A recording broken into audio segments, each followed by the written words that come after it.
Duckies and Dice Fiends, and oh my goodness, welcome in DM Jazzy Hands and your Raiders. Thank you so much for bringing over your community. We are here with the incredible Stefan Huddleston X, and we're going to talk all things from TTRPGs to maybe even current events, maybe in some politics. We're going to get spicy up in here. But before we do that, hi, welcome. We are Chaotic Wholesome Presents. I'm Kay.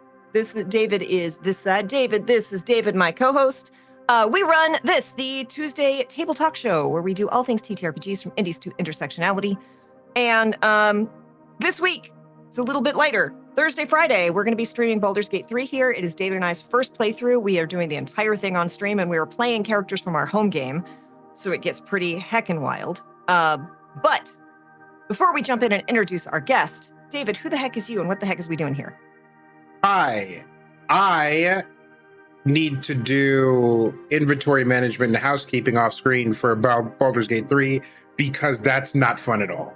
Thank you so much, Herb, for the raid and bringing in all. Everyone is here. Thank you all so much. David, who the heck is you and what the heck is we doing here? Hi, I am throwing it back for Santa. And this is the Chaotic Wholesome Presents Table Talk Show, where every week we talk about TTRPG stuff, how to be a better player, how to be a better GM, how to be a better person, how awesome Eugenio and Herb are, all with a focus on intersectionality and inclusivity so that everybody can have a good time. It is perfect that this is the day you both raid, because I spent this afternoon working on our Magnificent Pride game, editing that up so we can get some short form content up for that. Thank you, Mediocre Bard, for the follow. You are not mediocre to me. But we are not here to talk about us today. We are here with a very special guest. So, Stefan, who is you? And what do you do? Me? Yeah. So I am Stefan, and I am, or Stefan. Either one works. I accept both because the Creole side of the family says Stefan, and so I'm perfectly fine with either. I am a professor of history, and I specialize in histories of pop culture, film, television, tabletop role-playing games, and I also do histories of marginalized groups all throughout time, and getting into some wild areas. So in my history program, rather than doing one large thesis, they had us do 3 smaller theses that we had to do. And so the 3 that I did, the first one was on the Port Chicago disaster and the mass mutinies of trials of African Americans and the treatment of African Americans during World War II, and how the Black press engaged the Black community in discussing that. My second one was on 2 13th century tales of Black Arthurian knights, and that most people don't know about. There were no Black people Knights in of medieval Arthur. Europe. Everyone knows that. No one of color existed then. Absolutely. Yeah, of course. Yeah. And then the last one I did was on race and gender in early tabletop role-playing games. And so I've been playing tabletop role-playing games since 1977, playing and running. And so I wanted to go back with an academic eye and look at the early history of tabletop role-playing games. So that's who I am. And so, and then you'll find me on Twitter at Umbral_Night_X, and you'll find me musing on political issues, current issues, tabletop role-playing games, and things as they relate to race and gender and all those fun sort of things. And you mentioned intersectionality.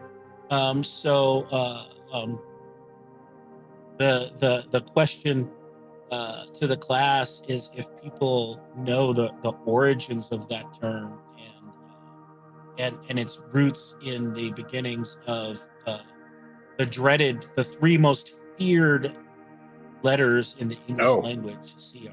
it's funny because my first thought was, I was like, oh, are you going to say DEI? No, they're even more feared. Just Yeah. just call me a slur. Don't just like I'm so tired of them people being Right? like, oh, Yes. well, anyway. But no, I do not know the origin. So please enlighten me, because I was recently watching something about CRT, and it went into like, this was the origin of intersectionality. And I'm like, awesome. I learned a thing. And now it's gone. Like, you're like, what is it? I'm like, I know this.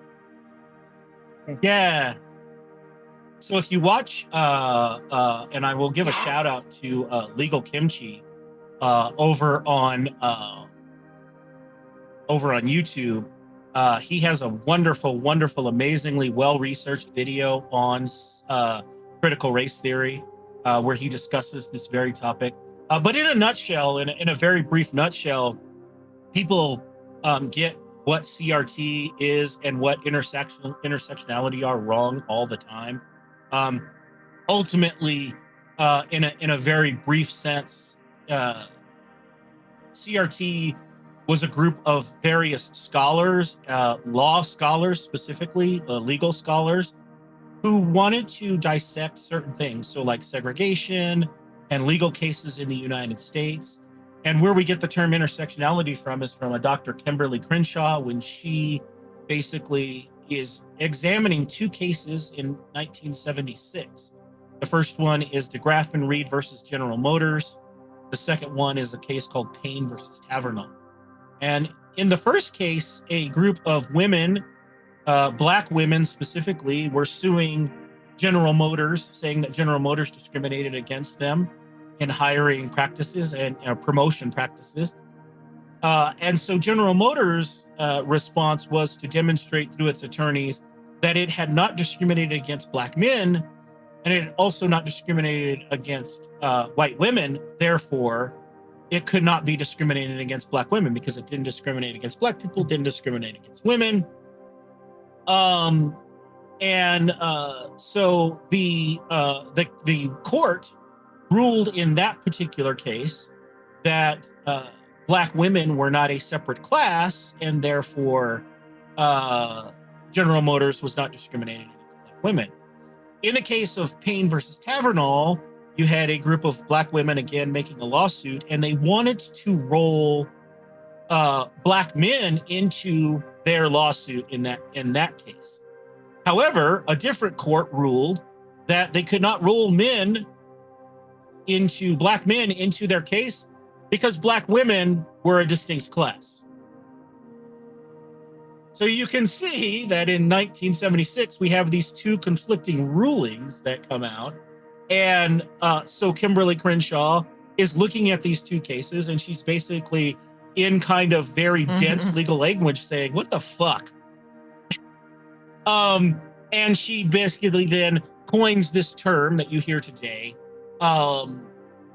intersectionality, to talk about when you have two marginalized categories and where they intersect creates a new category, two or more, and it creates a new category, right? And this is this concept of intersectionality that a lot of people talk about. But what CRT was doing in that particular case was trying to say, okay, well, wait a minute.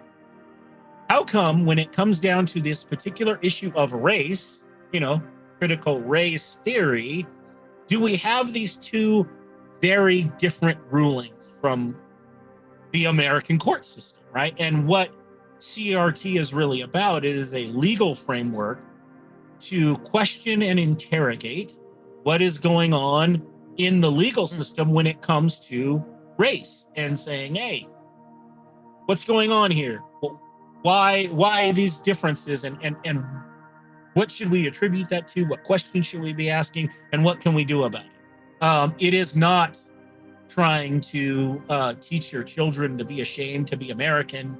It is not trying to do all of these things that many people claim that CRT is designed to know what it is it's discussing matters of history. And then maybe you might feel a little something when we talk about some of these awful things that had happened in the past. That's called empathy, people.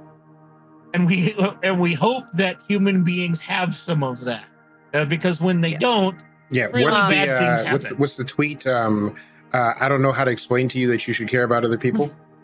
But right. Thank you, Planetary Fan, for the follow. And then Mediocre Bard asks, were those rulings from the same or different court? Those were from different courts.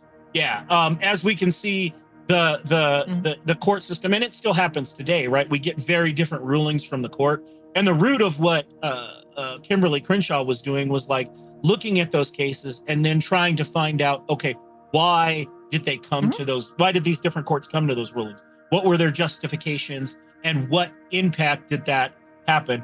Obviously, it's not new that courts in the United States have different rulings. That's been 1781. Since the beginning. That's been a very early thing. You know, we can go back even to those early periods of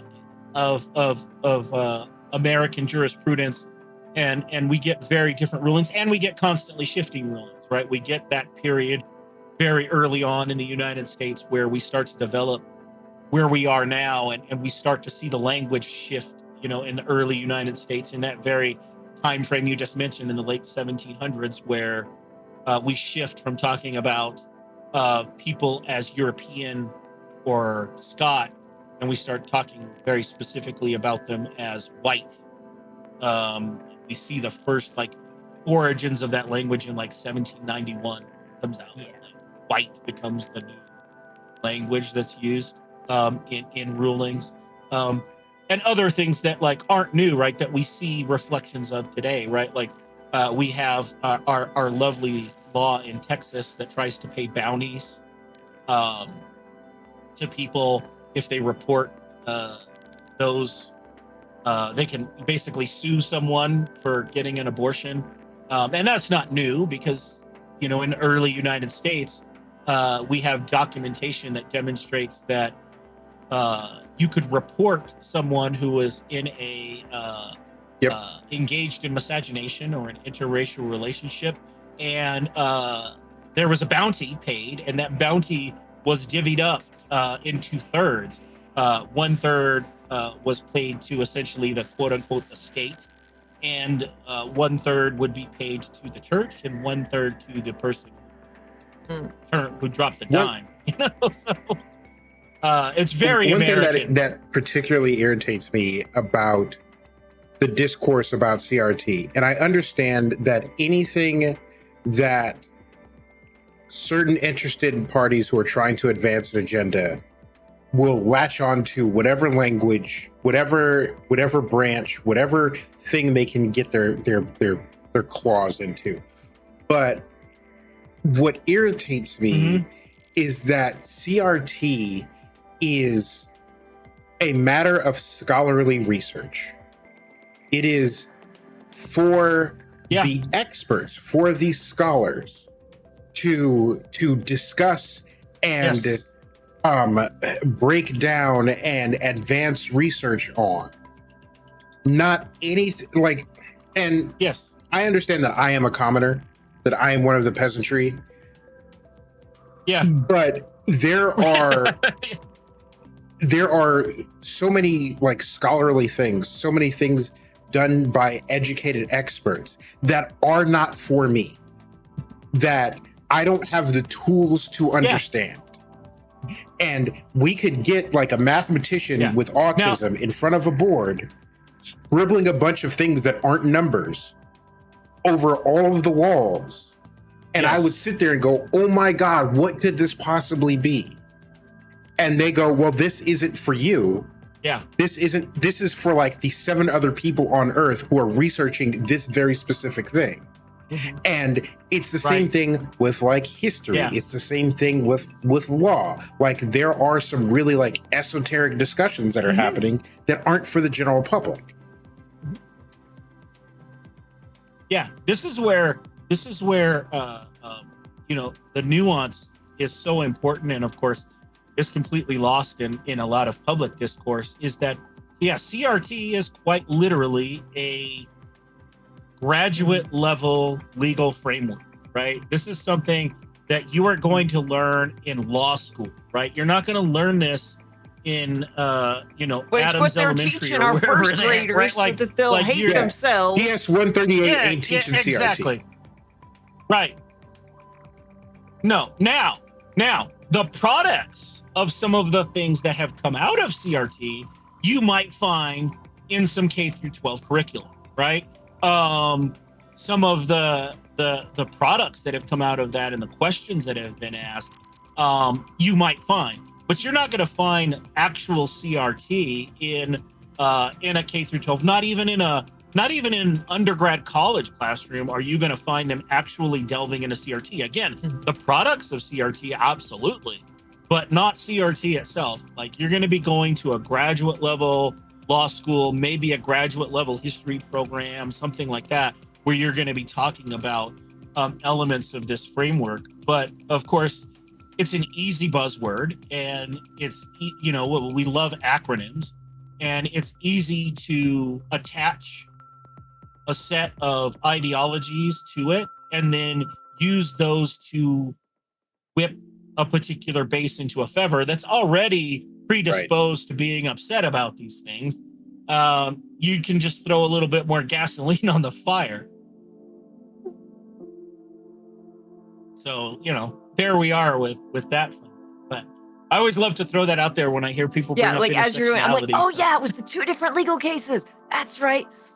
But yeah, Yeah, like I said, for depth, if people want depth, totally, absolutely go check out his channel. Legal Great. Kimchi's. His channel in general is phenomenal.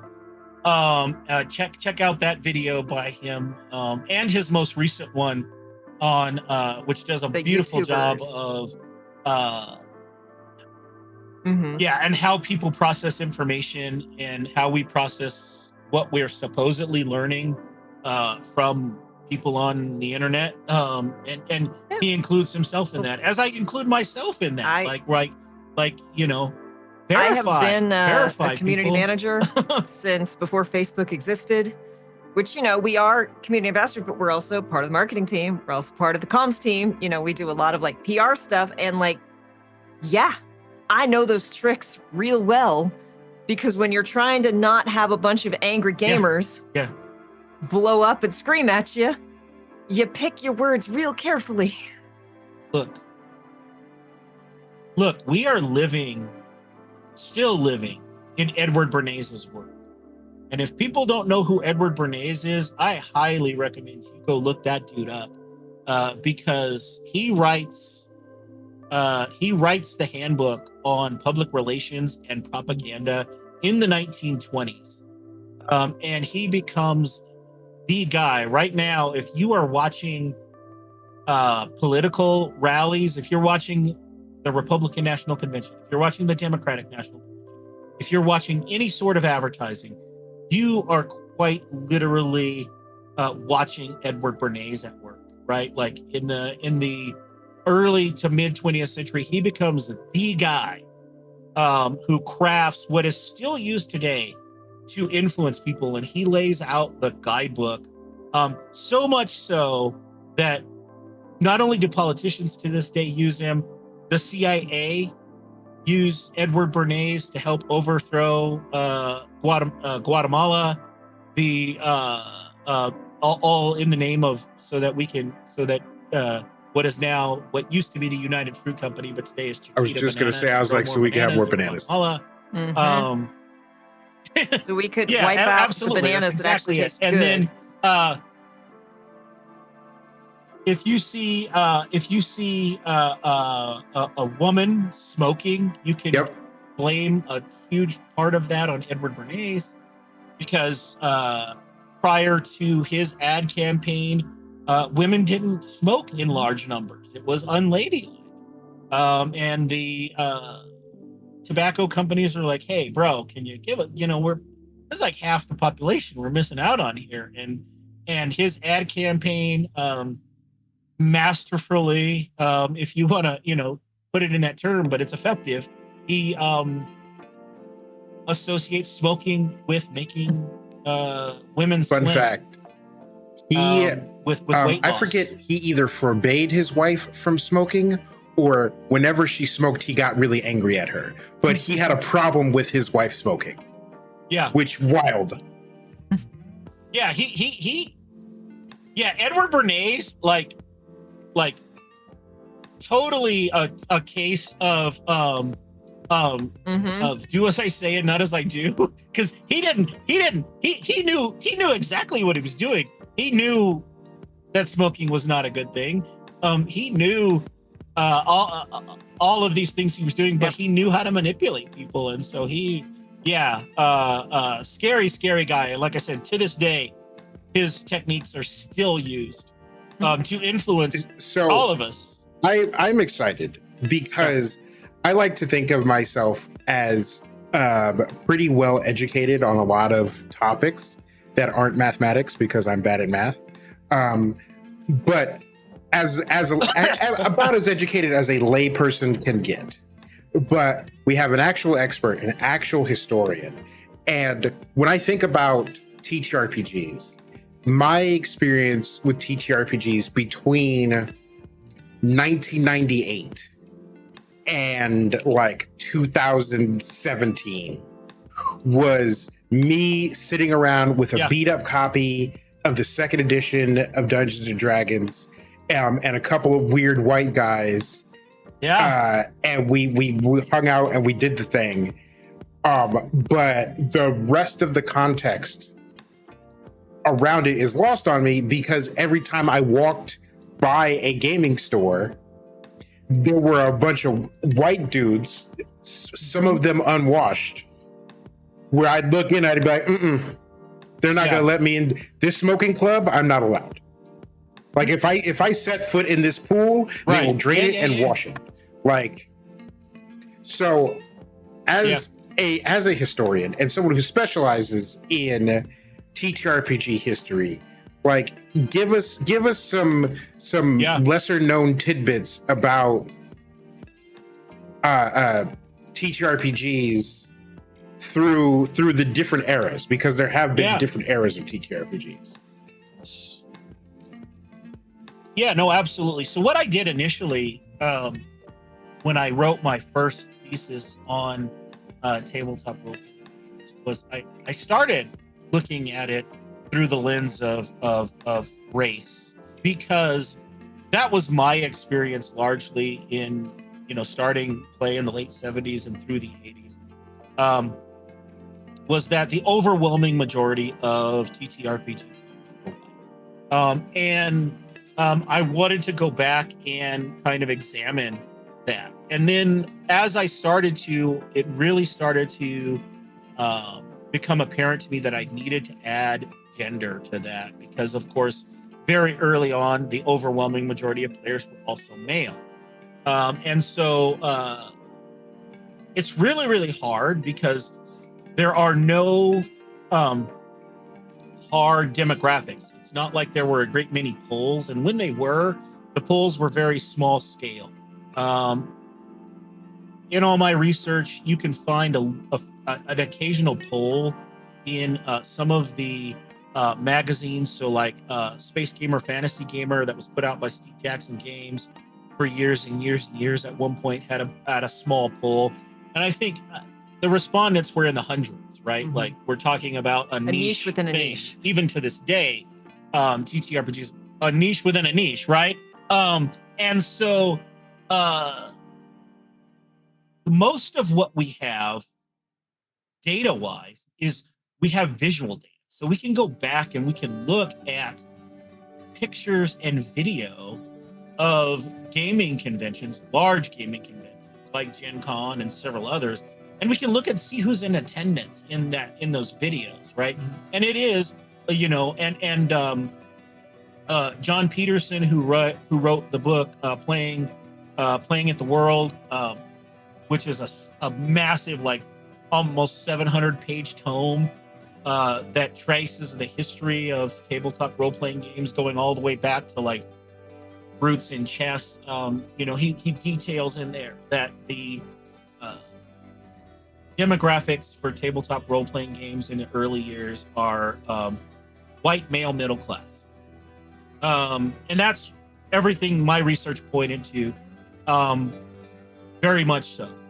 And so what I ended up looking at a lot of the early role-playing games in the first several years of the hobby.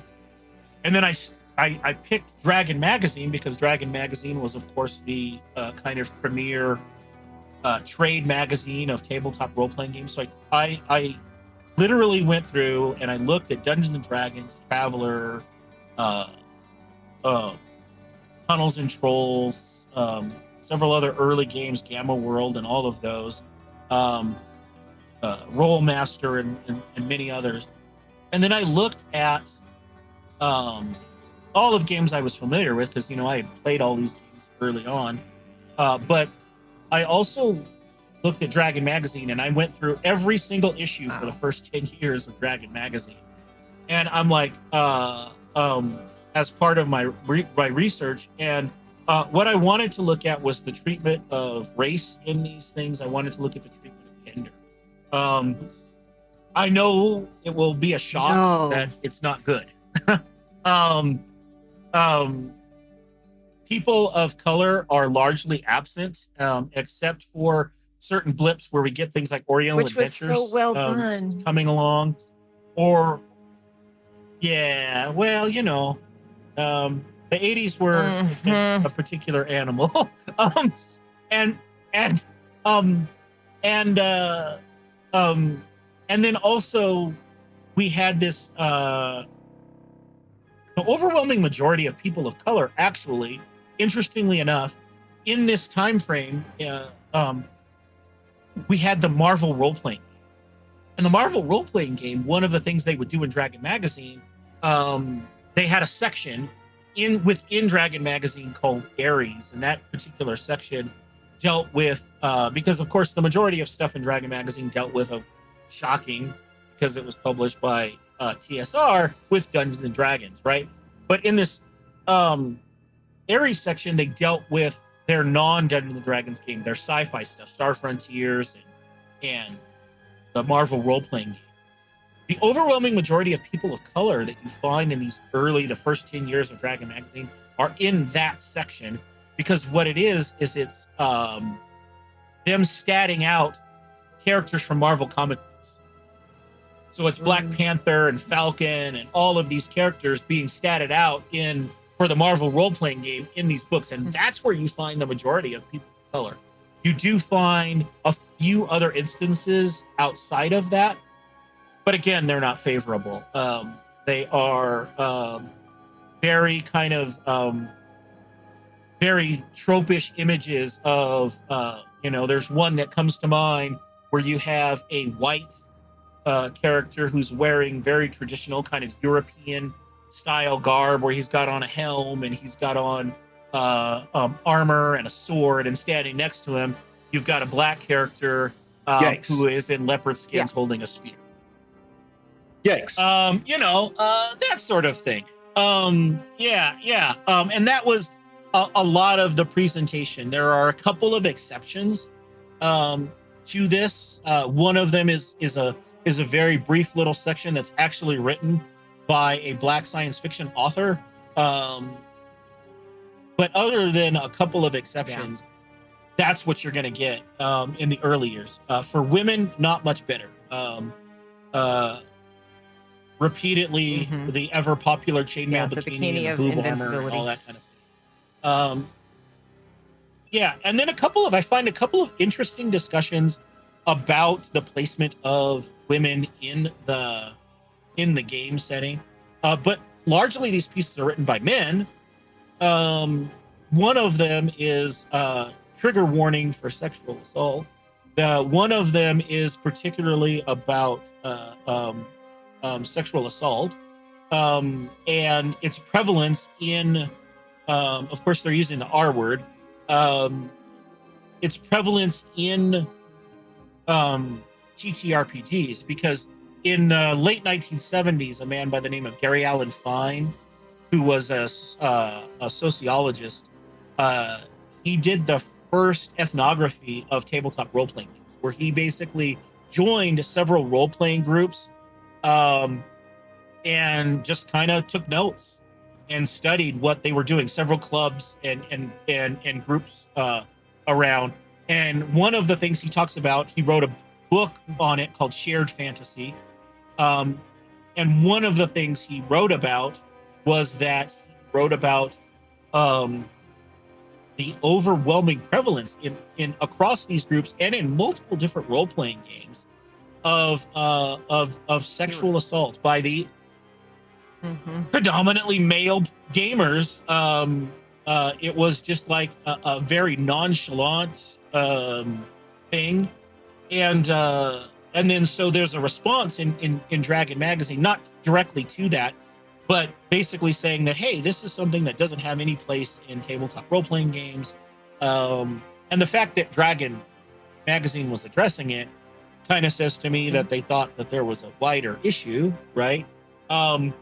And that but then it goes on to, in the very kind of 80s fashion, it goes on to do some very weird things, like, for example, it gives these suggestions for like encounters you might have with ladies of the night on the street, and it gives suggestions that you find not only in this game but in other early games like Ardering Grimoire, and things like that have these tables that, like, whether or not a woman is going to get pregnant if she has a sexual encounter during a role-playing game. Please note that you will not find any comparable tables as to whether or not a man can get it up. But we're, again, a lot of like very, very like schmarmy stuff. And then there's an article in, I want to say, the third issue of Dragon Magazine, and it is notes on women and magic, bringing the distaff gamer into Dungeons and Dragons. Distaff being an ancient term, for those who don't recognize it, for women. Distaff, get it? Yeah. Wait. You just broke David. Yeah. So two things. One, whatever table they had about pregnancy is inaccurate. Because today, I go on the internet every day, and there's always like 4 days a week, some woman going, hey, this dude thought that like my period was like optional, that I choose to have it every month. Yeah. Or some other ridiculous thing where you don't even.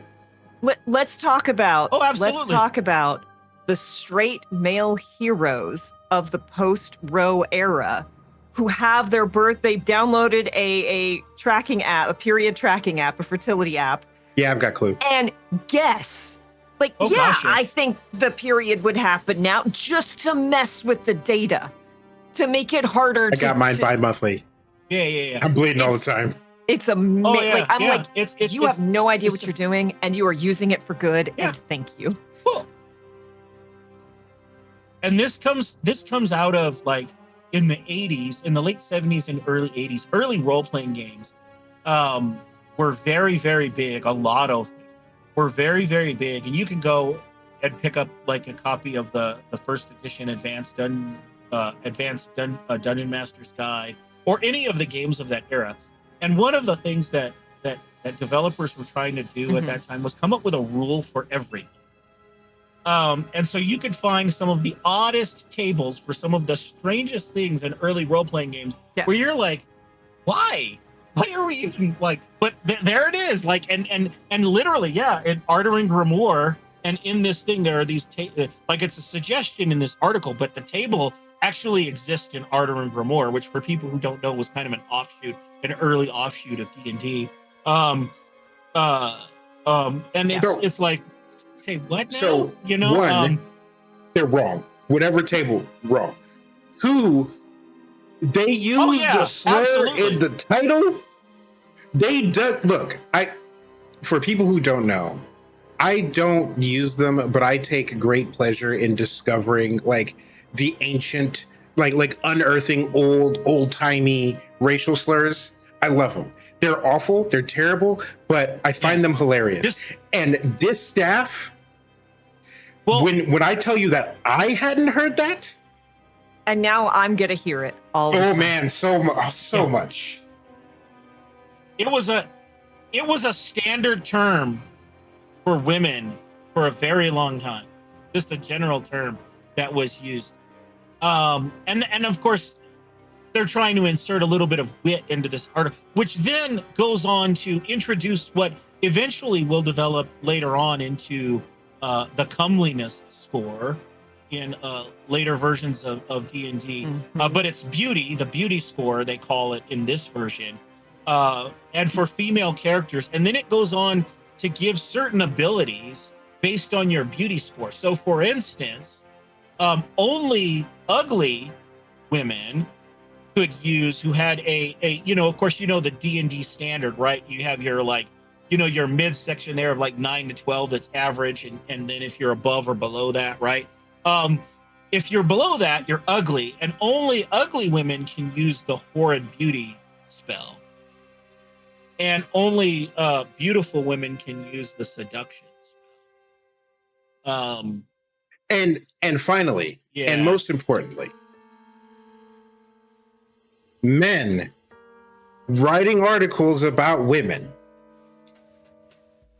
and explaining women to men. Like, it is quintessential blind leading the blind. Because not just men, but TTRPG nerds in the 80s telling other TTRPG nerds about women. Not a bar of soap in sight. No. Yeah. Well, and here's a fun thing. Like, of course, you always hear people talk a lot about, all of this stuff is new, right? People weren't talking about these things, and then you go into the first edition Advanced Dungeons and Dragons Dungeon Master's Guide, and right there in black and white, Gary Gygax writes down. He says that he does not like the term free people or gentle beings. And he essentially discounts those terms because they're gender neutral, and that the gendered language is the standard, right? Which, the first edition AD&D Dungeon Master's Guide comes out in 79. Yep. And that's right there. So you can't tell me that, this is new. People weren't having those conversations. Obviously they were, because he took the time to say, I reject those terms, right? A little, bit of a peek behind a curtain without pointing any fingers or saying anything. David and I were approached by a D&D Kickstarter. That was, they were like, hey, we're looking to sponsor some channels to get the word out about our upcoming Kickstarter project. And we looked into them a little bit, and they made beautiful products, high quality. The art was on point. They'd had several successful Kickstarters. So we're like, cool, let's talk about this. But when we get on the call, it was all about celebrating Gary Gygax and celebrating the good old days. And this is going to be a callback to the good old days. And it when was so D&D nostalgic. was da-da-da-da. And so I'm kind of like, Dave and I are both like, and they're doing full disclosure. I know exactly who you're talking about, and I personally know the owner. They're right. That company that you're talking about is right here in Colorado Springs. And I happen to know the owner. They did a full hardcore press presentation to us, right? And we're just like, oh yeah, absolutely. And also, how you gonna come to us and ask us for something and be condescending the whole time? So we get to like the point where they're like, what do you think? And I'm like, okay, so I would kind of like to address the elephant in the room. The good old days of D&D weren't good old days for people who look like David and I. And the immediate response was, you shouldn't throw out the baby with the bathwater. You shouldn't judge all of this because it was like those were different times back then. This was, but as far as I know, Gary Gygax was a very nice person. And I'm like, I'm sure he was if you looked like you. He was not a very nice person to people who look like me. Right. Yeah, I know exactly. I know the company and the individual you're talking about very well.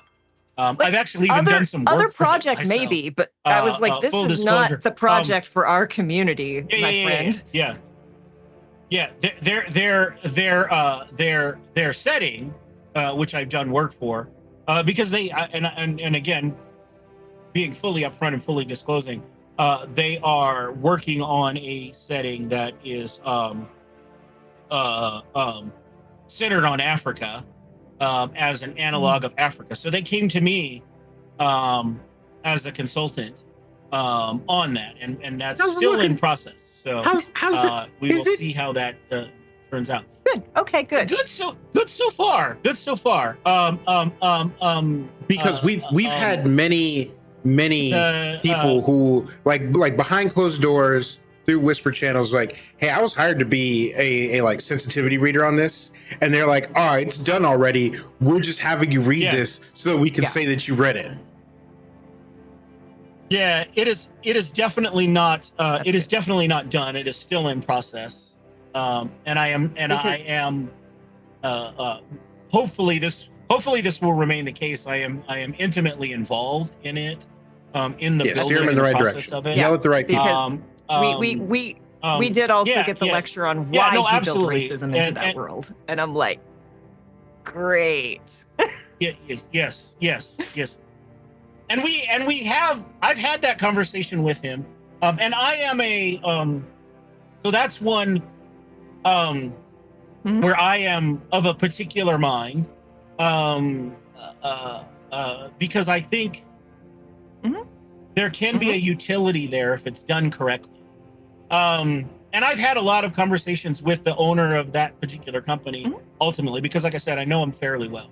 I will say this again, without naming any names. I will say this: it's a work in progress.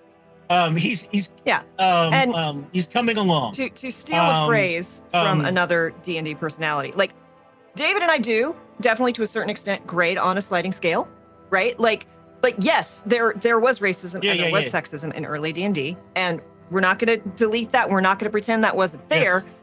But we do look back on certain things and go, okay, that is not cool. We do not approve of that. That was also socially acceptable at the time.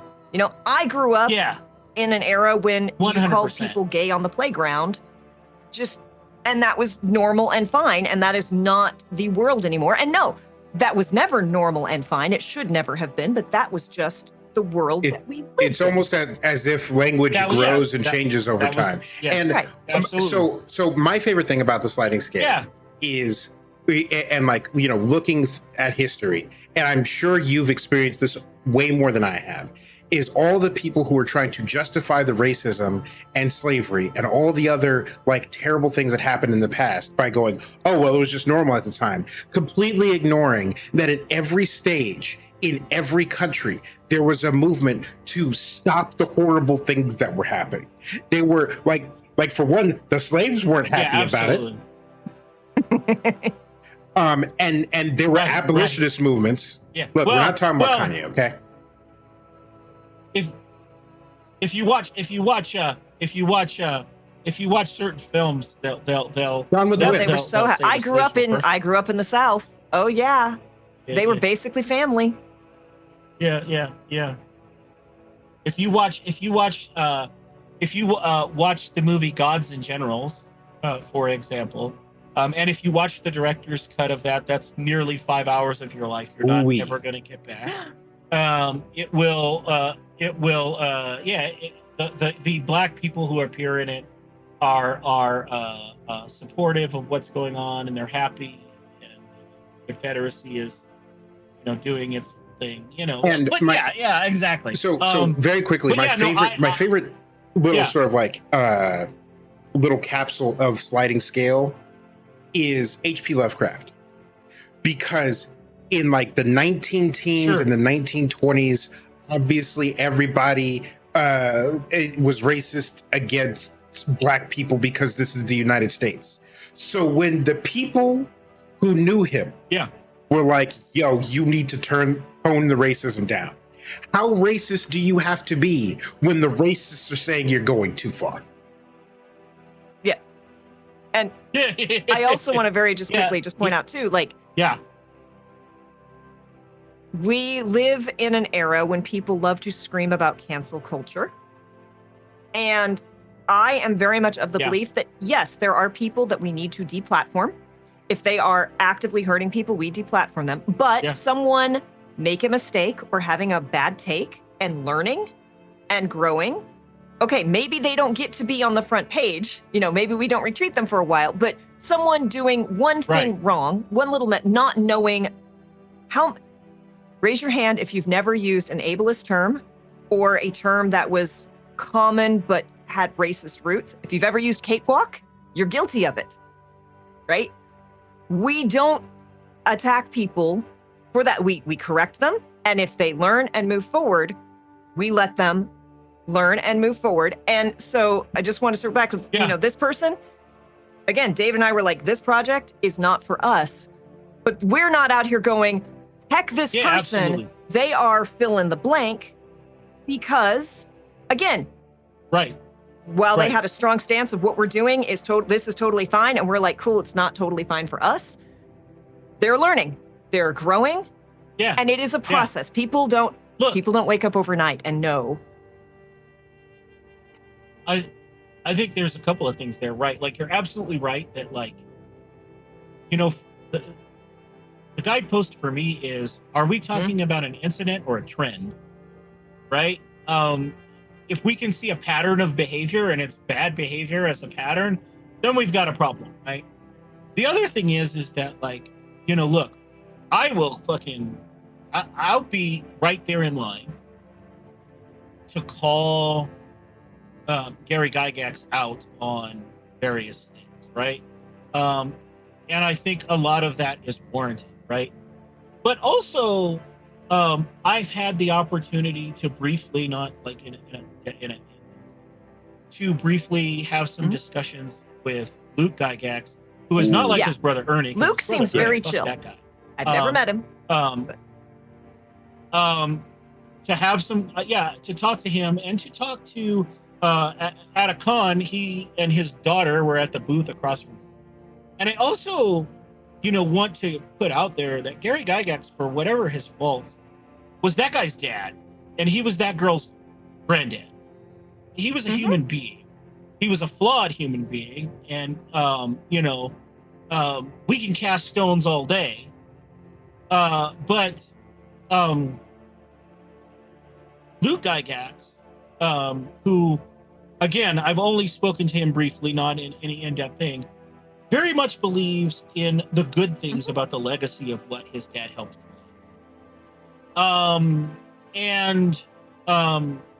And wants to celebrate that. And I don't think he's wrong to do that. Because for whatever faults we can attribute to Gary Gygax, for whatever faults we can call out with Dungeons and Dragons, today it's being used in therapy. Today it's being used in all sorts of other things. And even then, as I was growing up, amidst the racism and the sexism and stuff in the hobby, I saw D&D also being put to great use. And so I think it's important to kind of take a pause sometimes and understand the nuance of, we're talking about human beings here. Yeah, we may be talking about human beings who did some things that weren't good that we need to call out. And we need to have those discussions. But I think it's also important to understand that there's some good that came out of it too, and that we should absolutely celebrate those good things and talk about those good things as well. The whole hobby as a whole, one of the key elements that I argued in my thesis was that what was happening in early tabletop role-playing games. That again, if we look at the demographic, middle-class white male, these games kind of get their origins, as a lot of people know, and there's a lot of debate. People talk about chainmail, but there's also Bronsteins. If people haven't heard of those, go look them up. There's Daniel Kwan actually wrote a great article on them. If you look him up, you can find that article on Bronstein. These early precursors to what we call the role-playing game. In those early games that started to be kind of the ideas started to be generated in the late 1960s, come about in the early 1970s, right, when we get to D&D. And one of the things I argued is that what you had a group of white middle-class men whose world was fundamentally changing. You had the Vietnam War, you had the women's rights movement, you had the civil rights movement, you had all of these other things. And the world that they had grown up in, the world they had known, where they were, even if they couldn't articulate it, where they were the unquestioned, dominant animal, right, was being flipped on its ear, quite literally before their eyes, in so many ways, and in some very chaotic ways, right? We see a lot of violence in the 1960s, a lot of violent protests. The Vietnam War is going on, and people are getting drafted, and some of them are not coming home, or they're coming home maimed, and all of this is like fundamentally changing. And one of the things that I constantly saw in my research was this repeated refrain, to one degree or another, that what role-playing games did was they gave them a world they gave them a world where they could fight the evils of the world. They could save the world from this chaos that was coming into it, and they could control this chaos. They could say, oh no, wait a minute. If you're dark, we're going to put you back here. If you're a woman, we're going to put you back in this role, right? And whether or not they did it consciously is not the point. The point is that now they were able to create these worlds where they were in control. And in some cases, you see this quite literally in action. So before Dungeons and Dragons, you had these things called APAs, or amateur press associations. And amateur press associations were something that existed throughout the middle of the 20th century, before, of course, long before the internet, where what would happen is you would join an APA, and then people would write articles about, and early on, before Dungeons and Dragons and role-playing games, it was mostly about science fiction and fantasy books. And so people would write fan fiction, or they would write some kind of like pseudo-academic article about why people were doing certain things in this story, or whatever the case may be. And then they would send those stories to what was called a compiler, and that compiler would then put them all together, run off copies, and mail them to all the people that were part of this amateur press association. And it got to the point that one of those in particular became so subsumed with D&D that they actually asked them to create their own thing, and that became Alarms and Excursions, which was actually run for a very long time by Lee Gold, who is one of the few women who was creating some of the foundational elements of Dungeons and Dragons in the early days, things on economic systems, and some of the things that we still have today, like the Iron Golem, come from women. And so these amateur press associations, one of the articles you find early on in there is an encounter, a scenario for an encounter. And quite literally, you have the primary encounter is a black dragon, and its minions are Viet Cong.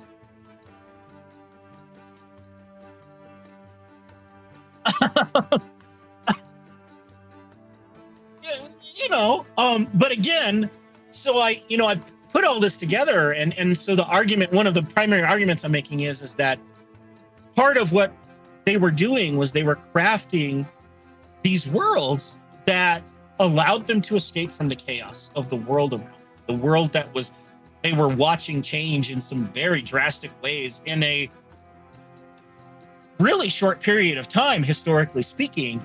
And this gave them that, like, this place of control where they could say, hey, look, I can do these things. I can make the rules here, right? That I can't control in the world around me.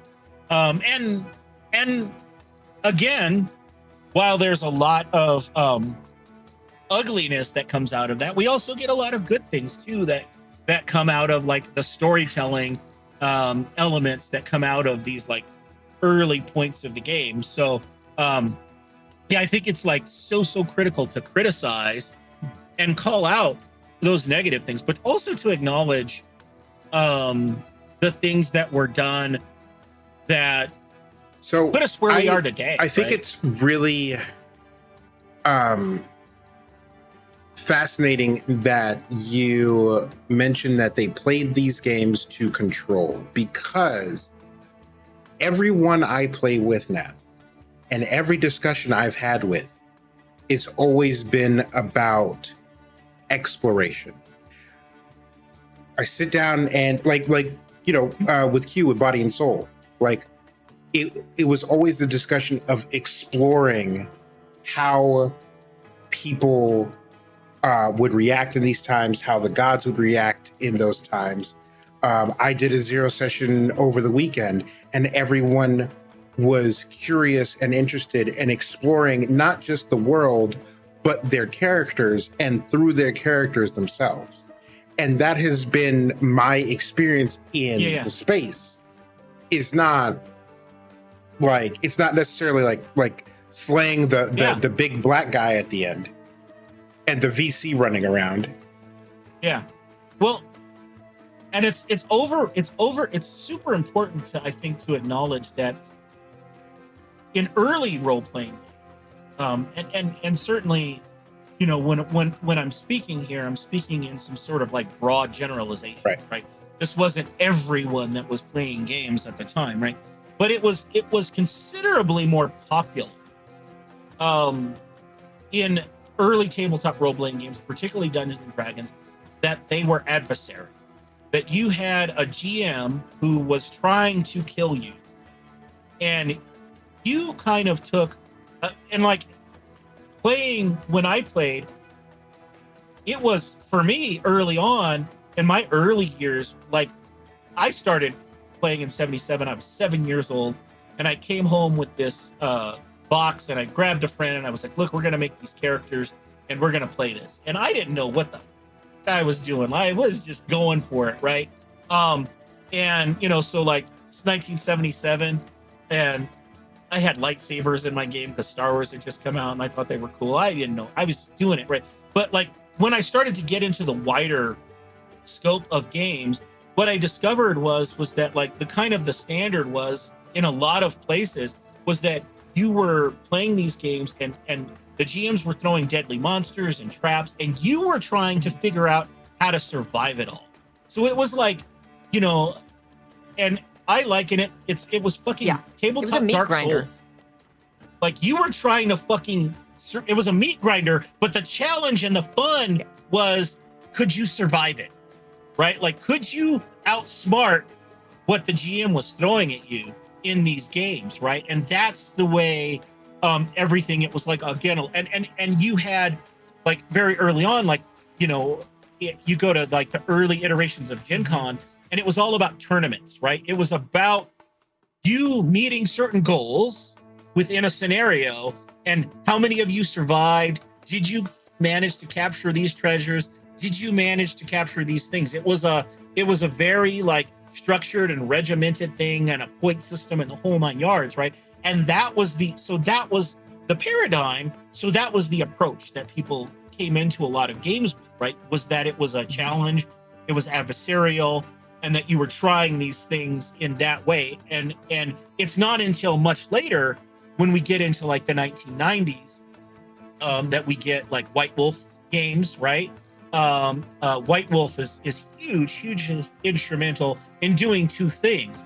One, shifting the focus away from the system onto the story, and two, bringing more women into the hub.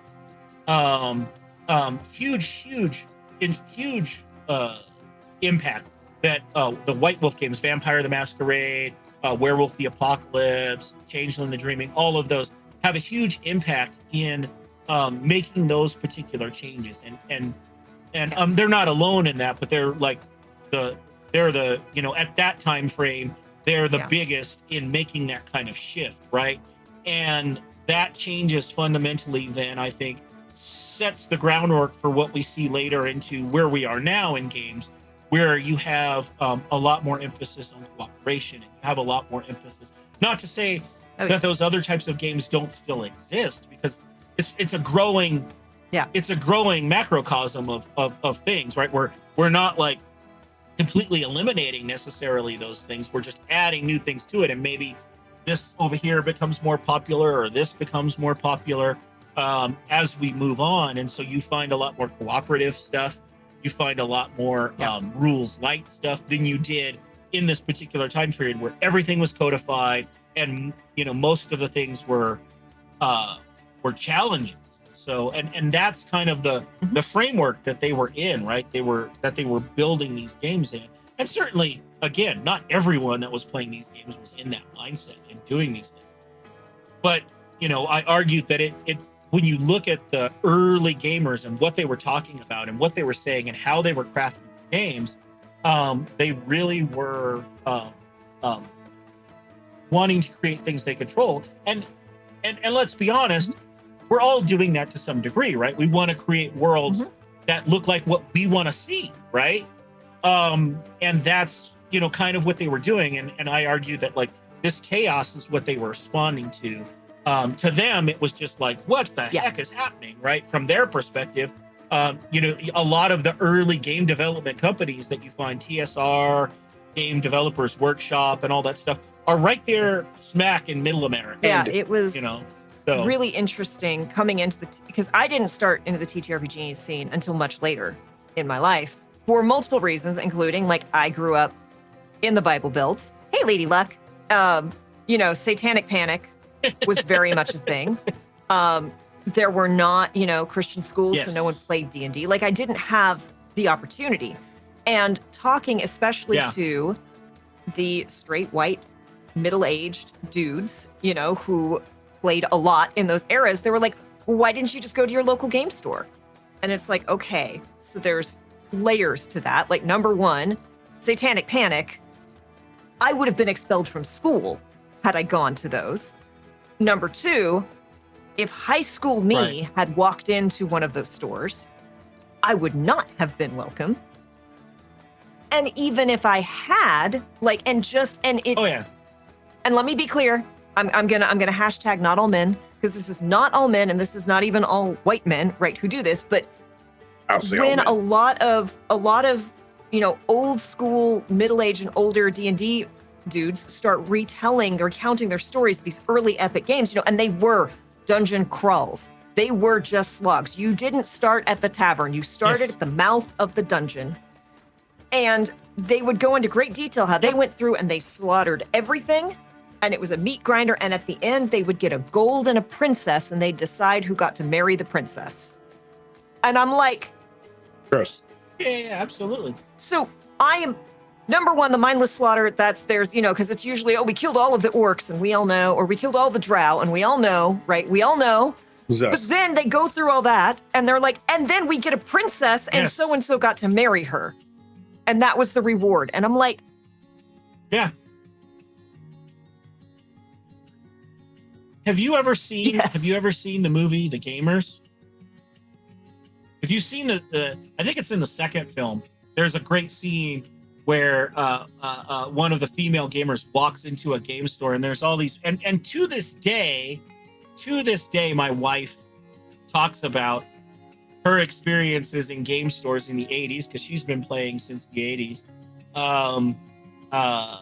That very thing happening, right? Like that is like an actual lived experience for a lot of female gamers in the early days who walk into a store and it's just like, y'all, deep K lore here. I used to be a working comic artist. I have done a cover. I was a colorist. And even in the 90s, even in the early 2000s, I would walk into a game store, Yeah. and they'd just be like, "But my artwork was on the shelves, right? They were selling books with my You're work in paying it, for and my they'd comic books. and they'd You still be don't belong looking at here. me I like, belong here. Yeah. I was fortunate in that for a good portion of the 80s, mid to late 80s, my go-to game store, my go-to game and TTRPG store was co-owned by a woman. So thankfully, that was not the experience there, because there were several other stores in Southern California where I grew up where that absolutely was the experience, both comic shops and game stores. And then for me as well, being a black guy walking into some of those places was, a similar experience in many ways, because there were a lot of side eye and a lot of, it was very much like the old trope of the Western where the guy's playing the piano and everybody's like drinking and then everything just stops, and everybody I encountered that at more than a few game stores, I do not know what it is like to be black. Yeah. But I do know what that experience is like. Yeah. Yeah, absolutely. Yeah. I think if you're a part of any marginalized group where you have a visible difference, there is definitely that experience of that time. I still remember where I am now in Colorado. Before I went back into academia, I worked a job and I had a coworker, and we went to one of the small towns in Colorado, and he's an older white dude, and we walked into a restaurant in this small town in eastern Colorado, and it was literally that experience where everybody stopped and looked at us as we walked into the front door of the restaurant, and he just gets this really puzzled look on his face, and he's like, is my fly open? Or and I'm like, I'm black, dude. And he's like, oh. Yeah. And that is, he's like, oh, okay. That's the other interesting thing that I found. It's very difficult to explain to a certain demographic of gamer, is it's yes, when you are not welcome. When there is a sign on the door that might not be there, but when the sign on the door that says no blank, right? And when you're, and it can be so difficult to explain. I was trying to explain to one of these people, D&D kind of feels to me like watching a James Bond movie, right? Especially in the olden days. It was I really want to be into this. There's some stuff that's really cool, but I have two roles here. I'm either an old woman who helps out, or I'm a femme fatale who's supposed to put out. And I'm not either of those, right? And I don't, I don't fit in this world, and I can make myself fit, but that is work. That is effort.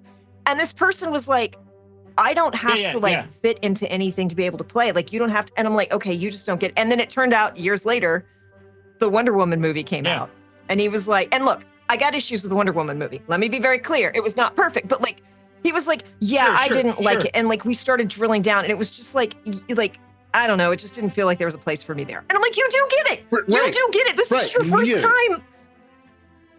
Yeah. What? Ah, yeah. I heard the same thing about the people say the same thing about the Black Panther movie. But yeah, I tell people all the time that it was not until, like I said, I started in 1977. It's not until the 90s that I played a character who looked like me. Because I grew up in an era where people who looked like me were the sidekick. People who looked like me were the thug. They were not the leader. They were not the main hero. They didn't lead the group. They were it was white dudes. And so, almost without exception, on television, in movies, overwhelmingly, that's what I got, right? And so I seriously internalized that until I got older and I was like, hey, wait, what the, like, and yeah, that's hard for a lot of people to understand, because when you get up every morning and everybody in the media looks like you, Yep. and that's just the standard. And This is why I got no patience for the video game guys You don't who have were to like, think oh, about there's it. forced diversity. And I'm like, I'm sorry. I grew up feeling weird about the fact that I sometimes liked boys in video games because I was playing a boy, and I, as playing a boy, liked a boy in a video game, but that was bad according to my religion. I'm sorry you're uncomfortable that Right. you have to play as a girl. Yeah. I'm sorry. also, there are other people, like a full half Right. Yeah. of yeah. the population is not like you. And Oh, yeah, but Exactly. that doesn't Only count. Right. my experience counts. Go, David. Kay and I were having this conversation because there's the running joke of like, oh, you're queer. What color is your tiefling? I'm not. No, Right. just slings and arrows directly at Kay. And Yeah. we were it's talking. not because I'm queer. It's because I like Nightcrawler. Okay. Right. Yeah. Kurt. Yeah. Yeah. But we were talking about characters, and I was like, oh man, I realize I play humans all the time. And Kay's like, yeah, you play humans all the time. And the stunning realization that hit me like a ton of bricks is I play humans all the time because I want to live the fantasy of being a normal person.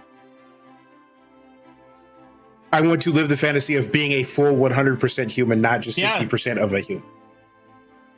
And that's that. And I was just like, is this internalized racism? Like, what's it? And it's just, and like you said earlier, like we are all trying to control something when we play these games.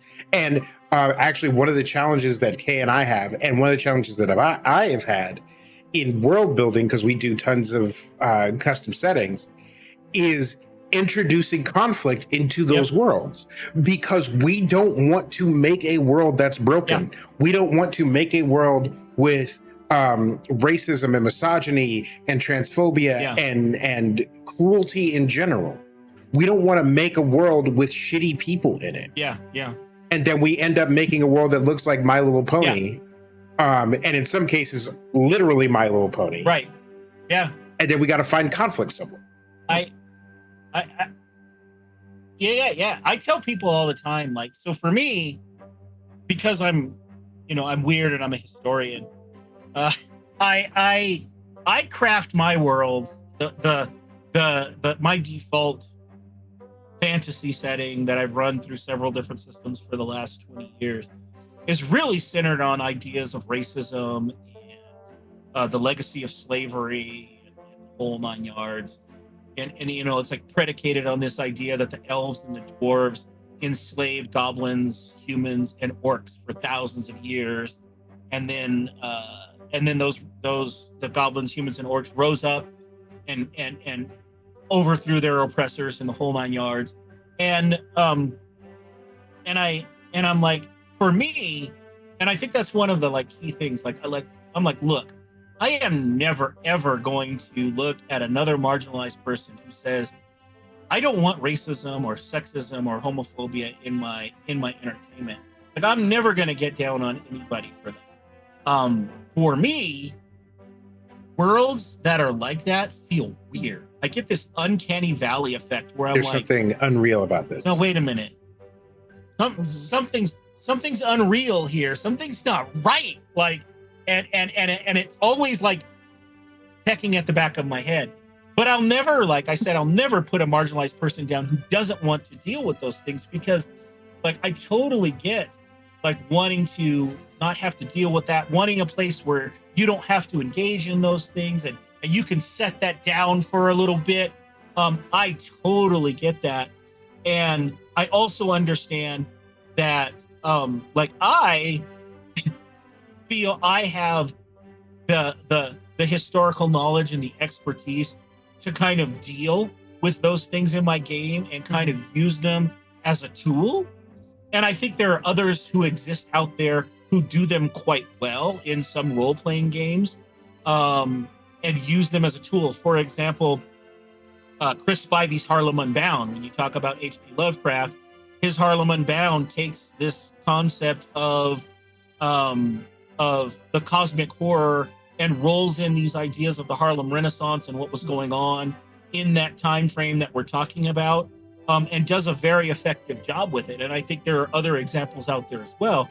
But also, I absolutely acknowledge that there are a crap ton of bad examples, and there are a crap ton of people who want to be able to just use these things for a titillation factor and like be able to like, throw these things or in to just vent for shock their value. real world. Or to do it for some other awful purpose. And so I get that it is something that requires nuance and navigation, and things like that, and that you have to, if someone's going to do it, they damn well better have done their research, and damn well have done things with it. And like I said, there are multiple examples I can think of that are out there where it's been done well, and it's been done in a purpose that I think, because to me, our entertainment, be it science fiction and fantasy in particular, I think they are at their best when they are doing something to where they are embedding a lesson, where not everybody, because you're going to get those people that just are going to be, well, it's fantasy and it's not real and all that. And those people were asleep the day we went over allegory and metaphor and semiotics and storytelling. They either skipped that day or they were asleep. But when we have those things, I think the best elements of fantasy and science fiction are when you get those people out there who are like, that's kind of silly. Why would someone discriminate against somebody just because they're green? Mm-hmm. And then the light bulb fucking goes on and they're like, oh, wait. Like David runs a home Hold game on. that may be coming back soon. Maybe. No, that will definitely be coming back soon. That if I got to drag all y'all kicking and screaming. Deals with a lot of racism, right? And it is specifically racism against non-human people, right? And I play a half orc. And a world with racism run by a person of color is very different than a world with racism run by a white person. I will jump into, if a person of color is like, this world has racism, you are going to be treated the way that I have been treated, you are going to learn. I'm like, cool, this will be difficult. I want, this does not replace lived experience, but this will give me more insight, more understanding, more ability. This will be amazing. It will be terrible and it will be wonderful. And I want in. If a white dude is like, running a game and all the orcs are slaves.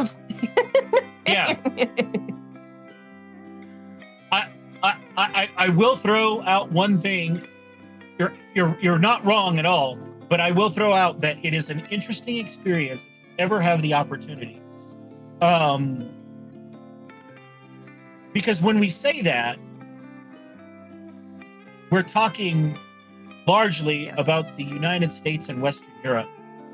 If you have ever had the opportunity, and I used to have a friend years ago, you've ever had the opportunity to have a game run by a white dude that comes from certain parts of Eastern Europe, or you've had the opportunity to be in a game that's run by a white person who's spent years in, say, somewhere like Asia or something like that, it's a different experience. And if you ever have that opportunity, I highly suggest you take you take that up. I had a friend years ago who was from Slovakia, and whole different animal when a white dude who comes from that region runs a game involving racism, because obviously a different that was an American-centric statement of mine, which I should have specified.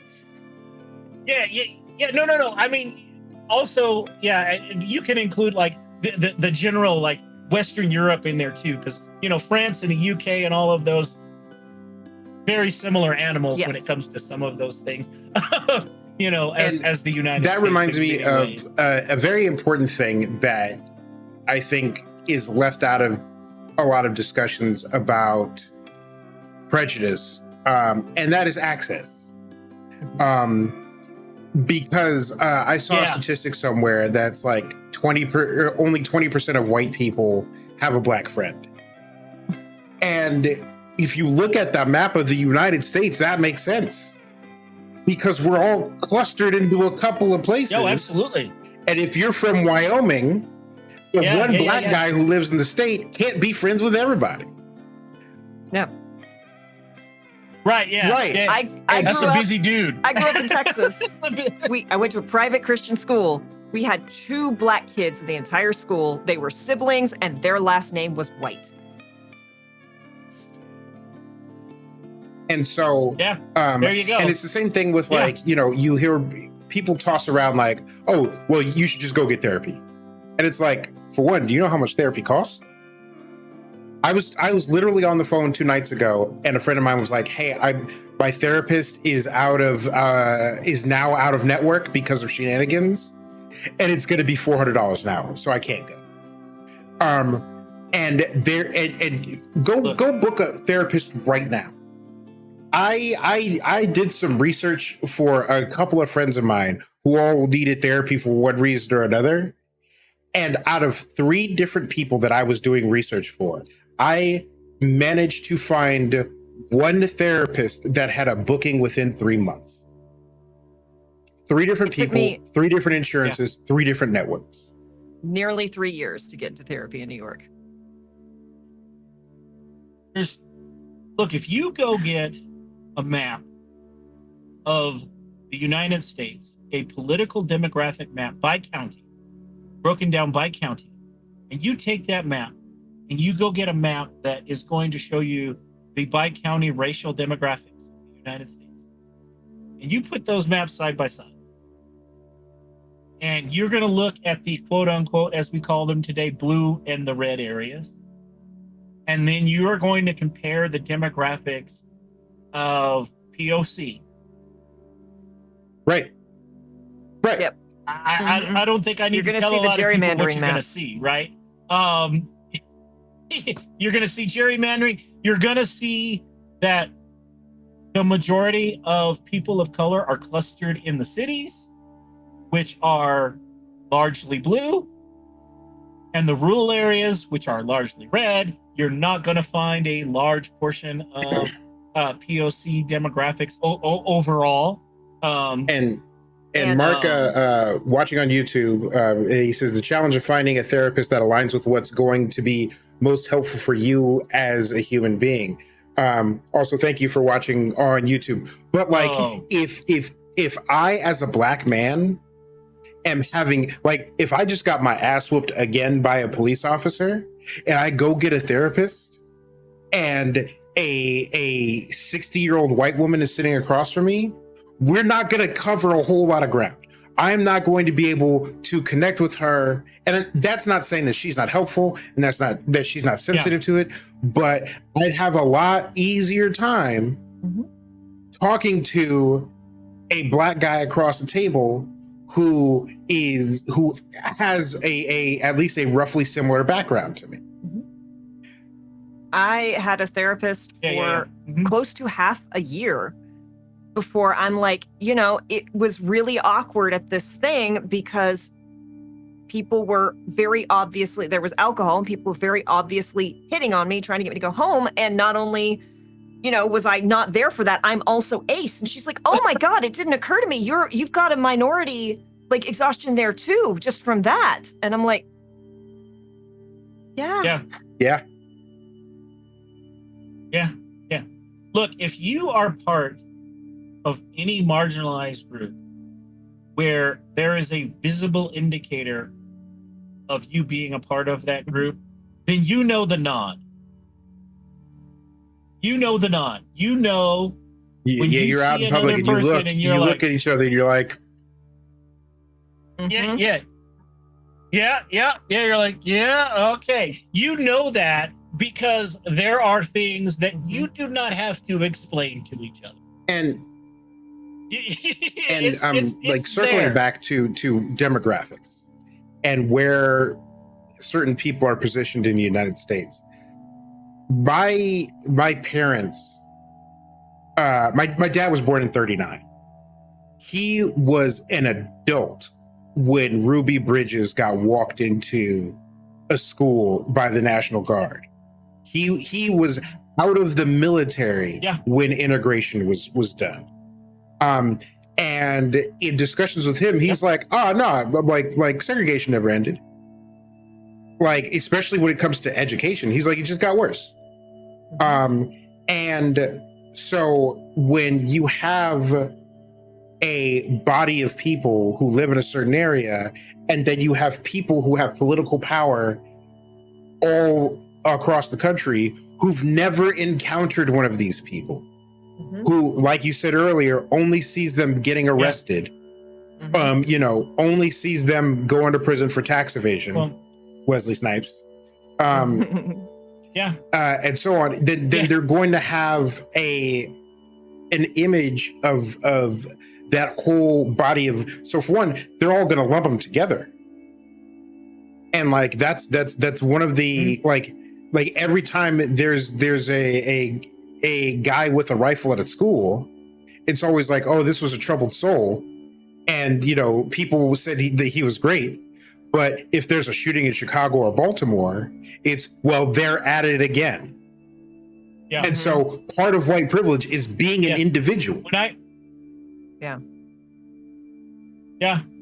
When I wrote my first thesis, one of the things I did was I went to newspapers.com and I just typed in a search and I said, give me, I narrowed my search from 1942 to 1945. And I just did a search for soldier and sailor. When I do that search, I get, over 1 million results. And those results are stories about, this soldier gave candy to some kids in some village in France. This soldier done good because he did this thing in the war, right? A hometown boy does good, right? On and on and on, all throughout, right? So then I go in and I type in Negro soldier and Negro sailor. And what I get, overwhelming, is stories about Black troops committed a crime, involved in riot, arrested for this, arrested for that. On and on and on and on. The only place you find those kind of feel-good, Johnny done good type of stories is in the Black newspapers during that time frame, right? The white newspapers, the mainstream newspapers, are only publishing negative stories almost without exception. I think I found in the first 100 results, I found 2 or 3 in mainstream papers, right? And that's kind of this paradigm that's established of this, this presentation. But also we have to note that like seeks like, right? And so de facto segregation continues after the end of de jure segregation, of segregation in law, because of a lot of pushback and gerrymandering, but also, and redlining, absolutely, but also because it continues throughout, because ultimately what you end up having is initially some movement where some people of color are going into these neighborhoods. And you have a couple of things happening. One, you have them going into these neighborhoods and they're not welcome. So they're like, well, to hell with this. I'm going back. I'm going home to a place where people look like me, right? Because they're not feeling welcome, right? And then also you have this movement where there's gentrification, right? Where formerly POC neighborhoods are being gentrified and then turned into these upscale neighborhoods that the POC can no longer afford. So they're heading for other environs, right? They're being clustered into places they can afford, which is forcing them into particular areas. So now we have these elements of systemic segregation, right, coming into play as well, where it is in some ways and in some places between all of these different elements made the segregation in some ways and in some places worse than it was in some parts of the country under legalized segregation in the South. Demographics are also why we need to make sure we stress to upcoming generations that people vote, land does not. Because yes, cities are overwhelmingly blue, not because, and they pull a lot of weight, because a lot of people live in a city, whereas like, thank you, Gilmore, whereas like 500 people lived in my hometown. And yes, they all might have voted Republican because they did, because I grew up in the town where Joe Exotic was a cop. But those 500 people don't hold a candle to the 100,000 medium-sized town just down the road. And in discussions with my dad, then I went and then looked it up, because always go look up things. And not on ChatGTP. Yes. Right. Verify. In talking to him about segregation, he said what they did was they took black schools with black teachers that cared about their black students, closed them down, and then stuffed those black kids into the back of classrooms with white teachers, with white students who didn't want them there, and white teachers who didn't want to teach them. And it's the same thing with like the integration of pools. Like the whole running gag of black people can't swim is, rather than integrate the pools, and I was talking to someone about this not too long ago, but rather than integrate the pools, they filled them up with cement and closed down the pool, which is why there's the theme of black people can't swim, because they didn't have places to bring their kids to learn how to swim. I learned how to swim at a pool. My niece and nephew learned how to swim at a pool. None of us went out to the ocean and tried to figure it out there. We had like trained teachers teach us how to swim.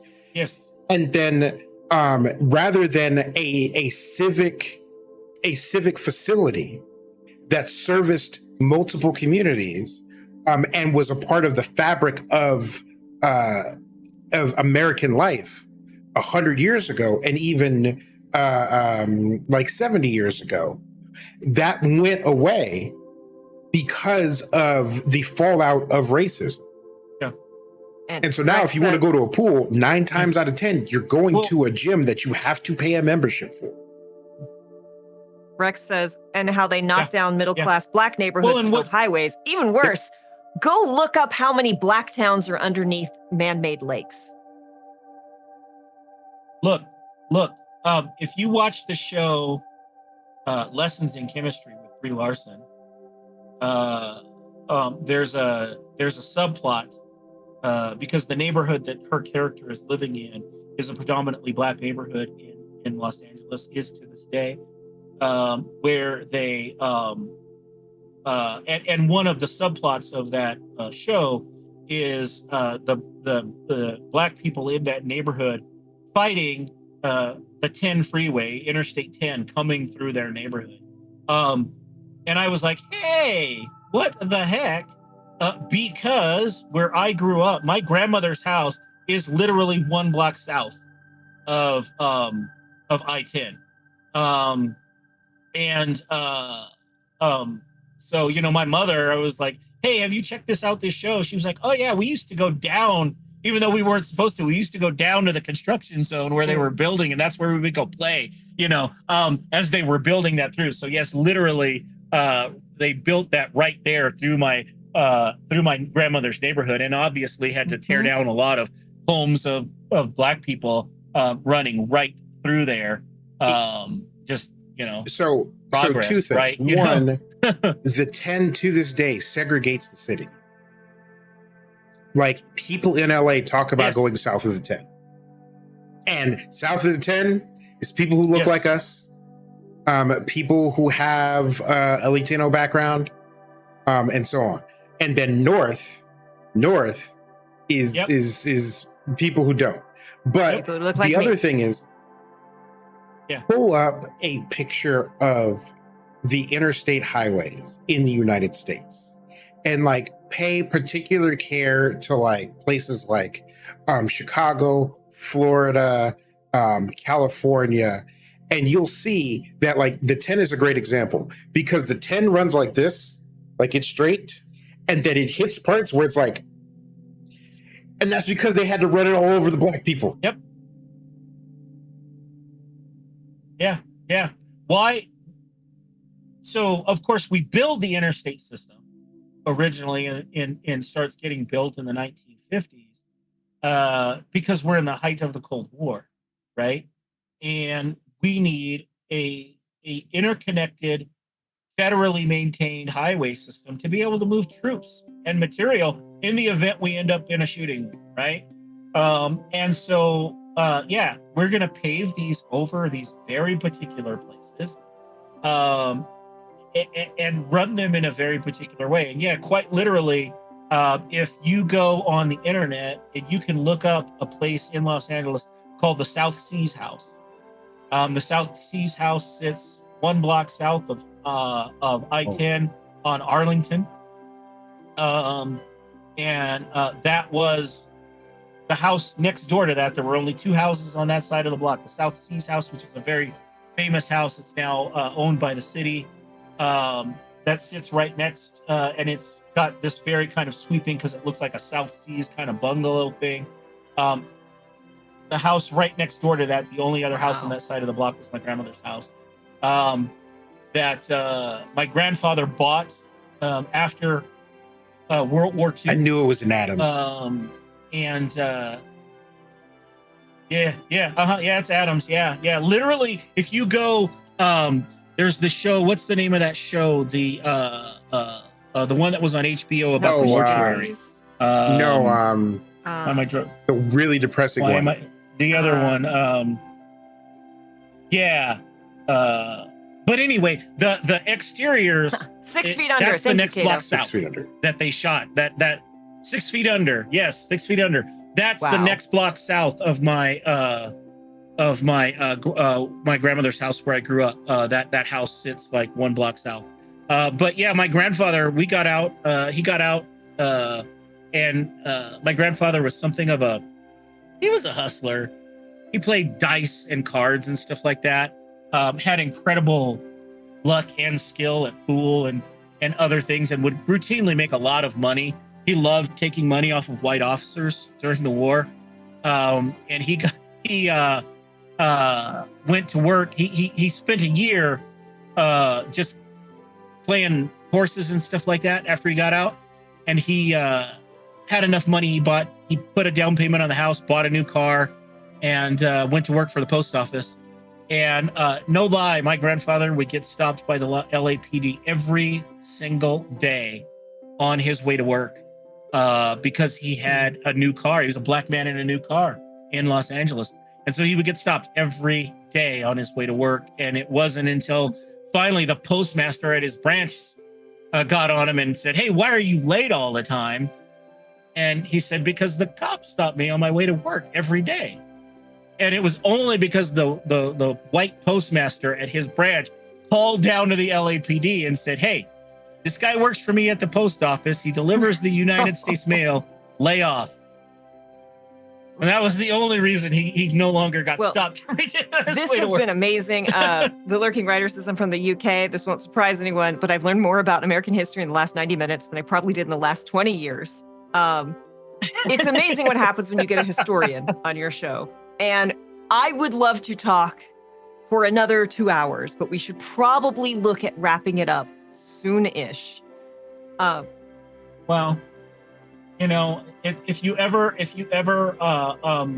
work up the courage to have you'll You be back. tell I'd be us. more than You happy tell to. us You'll be when back. you want to come on, right? Like this has been a treat. I do have one more Well, thank you so much. TTRPG related question for you. So earlier you mentioned newspapers.com. Yes. Even earlier you talked about how you went to the early issues of it. Where did you find these issues for your research? Because I want to know where they kept these. Actually, you could go onto the Internet Archive and find every issue of Dragon Magazine. Yeah, they're all on Internet Archive.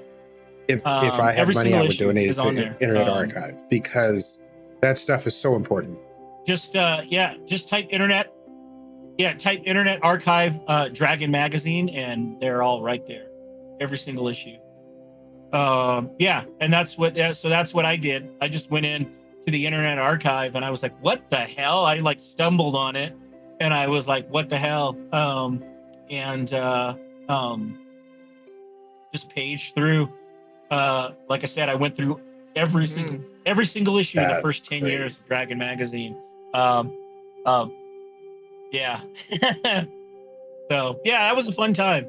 But I love research. Historian, like I wrote my if you didn't like research, your life would be really difficult. It would be really difficult. Yeah, I wrote one of my it was actually my senior thesis for my undergrad. I wrote and I did a short documentary about the full-fledged film studio that used to be here in Colorado Springs, Colorado. In the middle of the early to mid 20th century, it was the largest maker of commercial film clips in the world, and also, coincidentally, briefly in the 1920s, the largest manufacturer of private aircraft.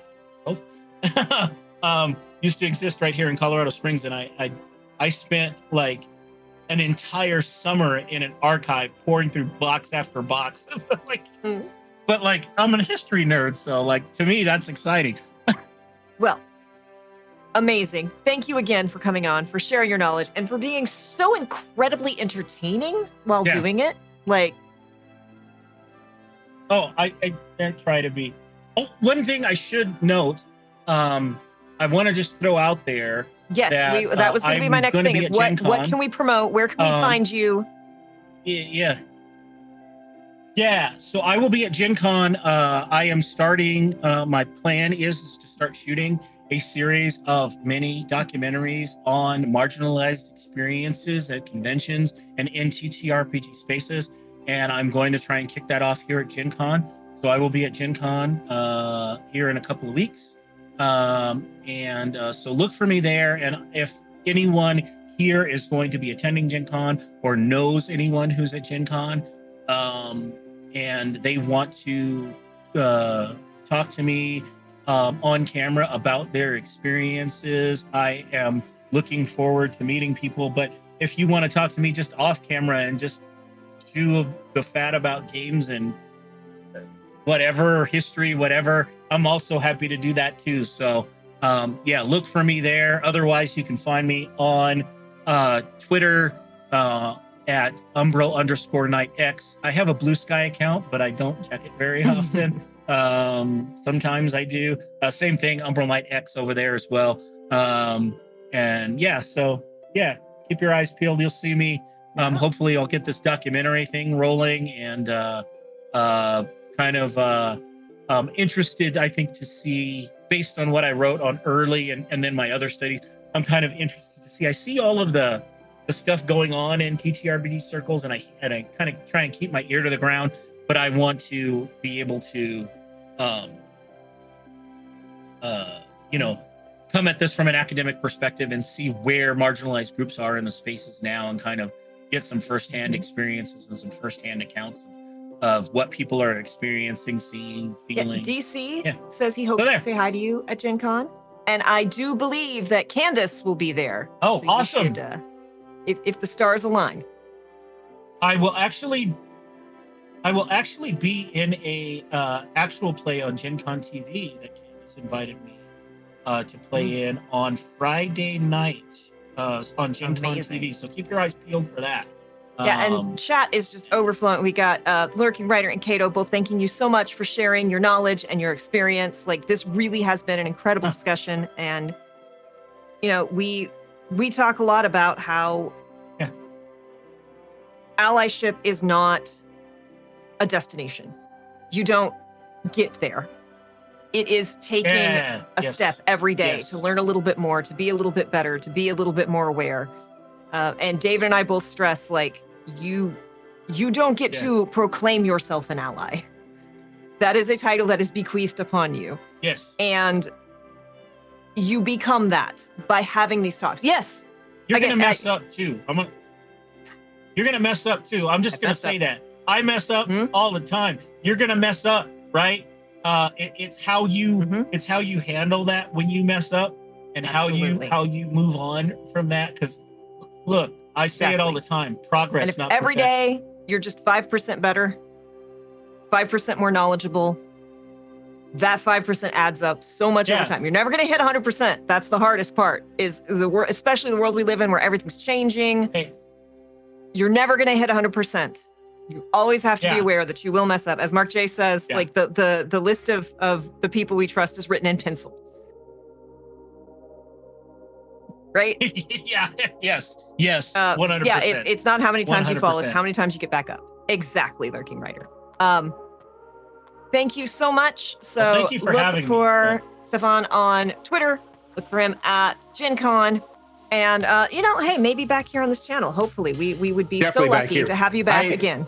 If I have to come to Colorado Springs and find you. Oh yeah, no. This will have to happen again. This is a great time, Absolutely. and there's so many other things we can talk about. We planned your coming on months in advance. I think you were more than 1 month in advance. We did not expect multiple major historical upheavals right before, and we didn't even get to most of those. So, you know, we were. But before we go down that rabbit trail, David, who the heck are you, and what the heck is we doing here? I am excited to have Stefan back again. But I'm David, and this is the Chaotic Wholesome Presents Table Talk Show, where every week we talk about TTRPG stuff, how to be a better GM, how to be a better player, how to be a better person, all with a focus on intersectionality and inclusivity so that everybody can have a good time. And you can find us here every Tuesday doing this. Next week, we will be here with Fiona of What Are We Rolling, which is a great podcast AP, and we hope to see you there. And Thursday, Friday, we're playing Baldur's Gate 3. It's our first playthrough. We are in Act 3. We've been told we're maybe halfway through the game. Right. And we are playing We're in our the final characters act halfway through the game. Yes. Conversations to be had about that. I got some opinions, good and bad. Ditto. I've got other stuff that I'm working on, but I can't talk about yet. We always know how that goes. But this is Gilmore. He has been our third co-host. He thanks you for being here as well. You all are wonderful. Thank you for joining us. Thank you to Herb and Eugenio for the raids. We so appreciate you. And we are going to raid over to someone. I'm leaving that in David's hands. But we will see you all next time. Thank you again for joining us. Don't forget, we have a Discord where we don't have quite this level of in-depth conversation. But if you want to have cool TTRPG talks, please feel free to join us. We're also hopefully getting ready to gear up to do some more playtesting. Maybe we'll see if my raccoon-filled brain will let me get there. But thank you all. You are wonderful. Be kind to yourself. Be excellent to each other. And we will see you next time.